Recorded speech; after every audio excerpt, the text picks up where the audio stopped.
1 year ago today, we all learned the name George Floyd, and it has been impossible to forget ever since. His death reignited a widespread conversation about policing here in America and calls for reform. Today, people all across the country took time paying tribute to George Floyd's life through memorials and moments of silence. But they also started asking important questions like, what's been accomplished this past year? Are communities seeing progress with the police reform they wanted?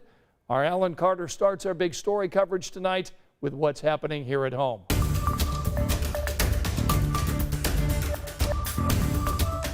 Tashara Loynes remembers watching the verdict, feeling like she was seeing history. Third-degree murder, perpetrating an eminently dangerous act, find the defendant guilty. I just remember all of those emotions, like finally, just one, like finally.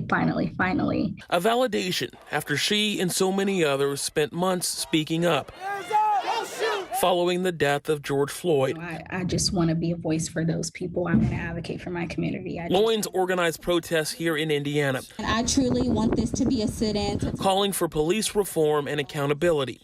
But now, a year later, thinks we lag behind. Different cities have made very crucial strides by, starting to defund the police and putting money back into the community. It's going to take time. Pastor Dr. Clyde Posley says progress is being made each day. In fact, he sits on the newly formed IMPD General Orders Board.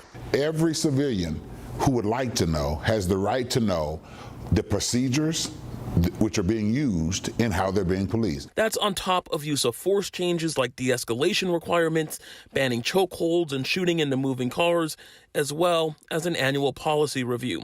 These things are now city code. It's signed into law, embraced by Hogshead, embraced by Governor Holcomb. So many of the changes I wanted to see have come to pass. But Loynes would like change to be more sweeping. Putting money into preventative resources in places that help to prevent violence. We must continue to believe that working together can turn the tide. Even if it's slowly, it's still turning. Across the country, state lawmakers have introduced 3,000 police reform-related bills, and more than 30 states have enacted new police oversight laws, including the state of Indiana. Last month, Indiana Governor Eric Holcomb signed a law that requires de-escalation training for officers, prohibiting chokehold use, and creating a procedure to decertify officers who commit misconduct. There also is a major police reform bill that's making its way through Capitol Hill right now. The George Floyd Justice in Policing Act has already passed the House. It is facing some hurdles, however, in the Senate. It would ban chokeholds and no-knock warrants, prohibit racial profiling, and end qualified immunity for officers, allowing people to file civil lawsuits against them. Both sides of the aisle seem optimistic that they can reach a deal, despite missing the White House's deadline. President Biden says he's ready to sign it once it reaches his desk. He said that he doesn't want to sign a bill that doesn't have substance and meaning. So he is going to be patient to make sure it's the right bill, not a rush bill. And President Biden met with George Floyd's family today, saying he's hopeful Congress can reach a deal on that police reform bill shortly after Memorial Day.